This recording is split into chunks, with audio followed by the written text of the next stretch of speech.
Over the years of Wesley Impact, Keith Garner has had hundreds of conversations sharing stories of hope, resilience, love and the Christian faith. Perspectives on Faith and Entertainment is a collection of inspiring and insightful conversations with people who are leaders in their field, including former Queen of Pop, Deborah Byrne, pioneer songwriter Jeff Bullock, children's and country music entertainer Colin Buchanan, Golden Guitar winning duo Carter and Carter, seasoned performer and music mentor Daniel Kay, and renowned worship leader Darlene Check.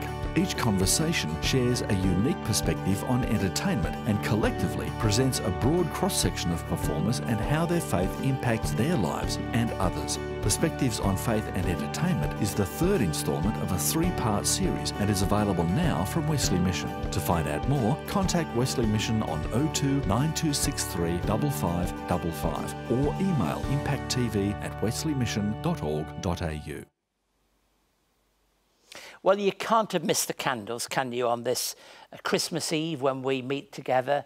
We've lit the candles all through this season of Advent to tell us of the people that prepared the way, John the Baptist, Mary, and others that prepared the way for the coming of Jesus Christ. We have just one candle to light, that king in the middle, the tall white candle, and we shall do that on Christmas morning. Join us tomorrow for a special show. And the lighting of the candles tell us something of that light in the darkness experience. Now, when we turn to John's Gospel, as we inevitably do at Christmas, to me it's the supreme, superb passage of Christmas, we're bound to ask the question why John has no infancy stories, nativity or birth narrative of any kind. There might be a number of reasons for that. Mainly because John is relating to a non-Jewish audience, and it's probably a much later gospel story to a different audience. He's using terminology because of that, logos, the word, which is much more easily understood by Greek-educated readers. He, like we, knew how important it was to package our message in a culturally accessible way. We were talking a little of that a little earlier in the show with Andy. The gospel is, of course, however, unchangeable, but the setting often alters and the recipients are never the same. Jesus Christ was present before the world was created. So I want to read to you this great passage of John's Gospel, often known as that which is like the overture to the whole of the Gospel, the prologue. His word becomes flesh. In the beginning was the Word, and the Word was with God, and the Word was God. He was with God in the beginning. Through him all things were made. Without him nothing was made that has been made. In him was life, and that life was the light of all mankind. The light shines in the darkness, and the darkness has not overcome it. There was a man sent from God whose name was John. He came as a witness to testify concerning that light, so that through him all might believe. He himself was not the light. He came only as a witness to the light. The true light that gives light to everyone was coming into the world. He was in the world, and though the world was made through him, the world did not recognize him. He came to that which was his own, but his own did not receive him. Yet to all who did receive him, to those who believed in his name, he gave the right to become children of God, children born not of natural descent, nor of human decision, or a husband's will, but born of God. The Word became flesh and made his dwelling among us. We have seen his glory, the glory of the one and only Son, who came from the Father, full of grace and truth. It's a marvelous account of the coming of God in Jesus Christ. It has that focus on the Word, but also on light, light in darkness. We read, don't we, in verse 5, the light shines in the darkness, and the darkness has not overcome it. Jesus will be described later in this very same gospel as the light of the world. He is the light that comes into our world, that shines on every difficult place, that exposes things as they are, but helps us also to see the way forward. The light in the darkness, not only for a people long ago, but for people today, for me, and indeed for you. Light in darkness. I wonder what that means for you today. He was not recognized by many. He was in the world, and though the world was made through him, the world did not recognize him. Some recognized him. Often it was blind people on the edge of a village. Sometimes it was people who might be outcasts who called him the Son of David, the Son of God. Sometimes it was a small group of disciples, but there were many that did not recognize him. Even though his presence was clear to see, he came into this world and he passed from this world's vision for many people without them even knowing who it was. He came into this world to bring his light, to bring his peace, to bring his presence. And then thirdly, in this same passage, I want to commend to you, if I can, verses 12 and 13. Yet to all who did receive him, to those who believed in his name, he gave the right to become children of God.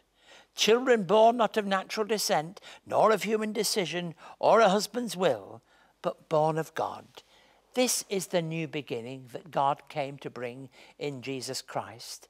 This is the new birth that John will talk about in the 3rd chapter when we read about the visit of Nicodemus to Jesus. A new birth, a new beginning. When Jesus came into the world, it's true to say he was the light of the world. It's true to say that many didn't recognize him, but to those who did, he gave them the right, the privilege, the wonder of a new beginning. This is a great time of the year to think about new beginnings in relationships and in our spiritual lives also. As you prepare for tomorrow, remind yourself that the Word became flesh, and that same Word came in the heart of this world and lived among us, and we are given the choice to recognize him and embrace him. If you would like to contact Keith and find out more about today's program, write to us at Wesley Mission, Post Office Box A 5555, Sydney South 1235, or you can send us an email to impacttv@wesleymission.org.au. On our website, you can catch up on past episodes of Wesley Impact, find out more about our work, read online magazines and articles, and connect with us on social media. You can also connect through Keith's blog and stay up to date on all the latest news and information from Wesley Mission, wesleymission.org.au. Thank you once again for being with us. I hope you enjoyed the conversation with my colleague Andy Chin and found my thoughts on John's Gospel and Christmas, well, if not just interesting, challenging, I hope. Don't forget you're welcome to join us at the Wesley Centre at Wesley Mission or at some church near to you. It doesn't matter which team. What matters is we're all going in the same direction as the people of God in Jesus Christ. I look forward to hosting a special show tomorrow. To find out more of our services and start times and what you can expect, join in us in looking at our website. The address is on the screen now. Just get onto that wesleymission.org.au and have a look at what's going on. Before we go, I wanted to fit in a quick email which we received earlier. Tom from Sydney has written to me because he's discouraged about the commercialisation of Christmas. He writes, Keith, Christmas has always been a special time for me and my family, and I'm discouraged with how commercialised it's all become. How do you become immune, as it were, from the madness of the Christmas season and get things in perspective? Tom, it's not a new problem. I'm disappointed that you can't go anywhere, even on the edge of Christmas. And Boxing Day is all taken over without celebrating Christmas, without the shops invading us and all that goes with it. May God bless you, and may you discover the real meaning of Christmas.